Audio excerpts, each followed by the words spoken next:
سيارات محترقة وبقايا أشلاء بشرية متفحمة ودمار هائل، كل هذا وأكثر وسط سوق خيبر الشعبي في مدينة بيشاور شمال غرب باكستان وقرب أفغانستان.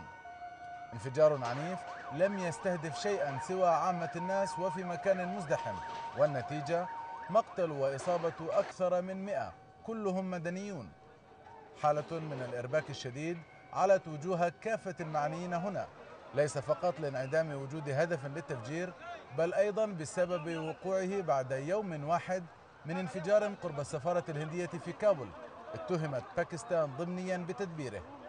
अगर इसमें security lapse हुआ तो सिक्योरिटी के हवाले से भी इकदाम उठाए जाएंगे, लेकिन बुनियादी दहशतगर्दों का जो वतीरा है वो उनका कि हमें डराए, हमें धमकाए, आवाम को डराए धमकाए, तो हम समझते हैं कि हमारी जान भी चली जाए, न डरेंगे न झुकेंगे। आवाम से भी अपील करते हैं कि इस किस्म के वाक़यात का इम्कान फिर भी है।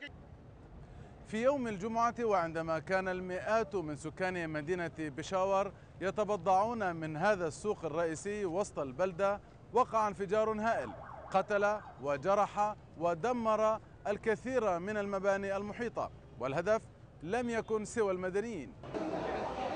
في مستشفيات بيشاور جرت محاولات إنقاذ لعشرات ممن كانت جراحهم بليغة وسط ذهول الجميع هنا وتحديدا الأهالي، وبينهم من حاول عبثا التعرف على جثة مشوهة لقريب أو صديق.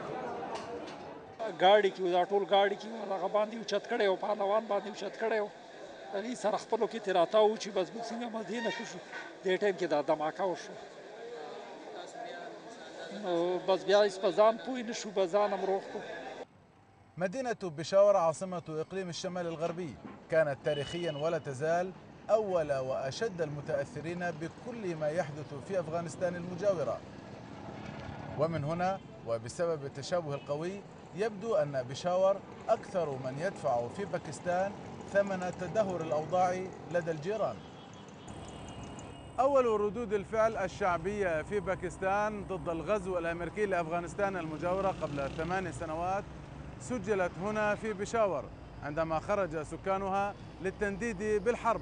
بحسب مراقبين فإن كل ما عانته بيشاور خلال الأعوام الماضية وما تعانيه الآن ليس بعيدا على الإطلاق عن تداعيات استمرار الحرب في أفغانستان المجاورة. عبد الرحمن مطار، الجزيرة، بيشاور.